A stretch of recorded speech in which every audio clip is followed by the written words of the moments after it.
Magandang hapon, ako si Tricia Zafra at ito ang News TV Quick Response Team. Bagamat patuloy ang investigasyon sa umano'y suhulan, nagpasya na si Justice Secretary Vitaliano Aguirre na sibakin na si Immigration Acting Intelligence Chief Charles Calima. Ayon kay Aguirre, dapat ay above suspicion ang mga opisyal ng gobyerno.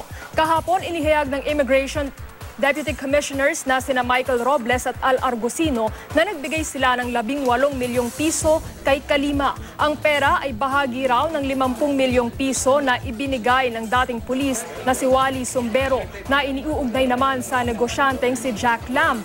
Hiningi raw ni Calima ang 18 milyong piso upang gamiting lagay para kay Sumbero at sa kolumnistang Simon Tulfo. Nauna nang itinanggi ni Sumbero na may nangyaring suhulan. Pinabulaanan din ni Tulfo ang alegasyon. Bukod kay Calima, tinanggal na rin sa pwesto ang Technical Assistant for Intelligence na si Edward Chan. Ayon kay Aguirre, determinado siyang linisin ang immigration.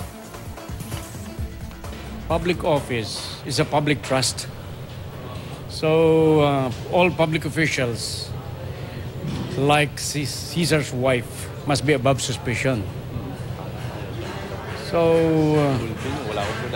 kaya ang ginawa ko riyan, in order to give a free hand to the investigators and to avoid anybody from interfering with the investigation, I think the best action to take is for them to be separated from the service.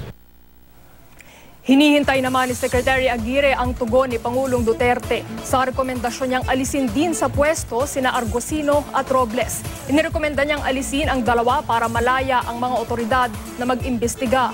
Nauna nang iginiit ni Robles at Argusino na tumanggap sila ng pera mula kay Sumbero. Pero ito ay para raw mangalap ng ebidensya sa panunuhol umano ni Lam. Habang patuloy ang investigasyon, itinalaga muna bilang kapalit ni Robles at Argusino sina Attorney Jose Carlitos Licas at Attorney Estanislao Canta. Hanggang January 11, 2017 sila maninilbihan bilang OIC.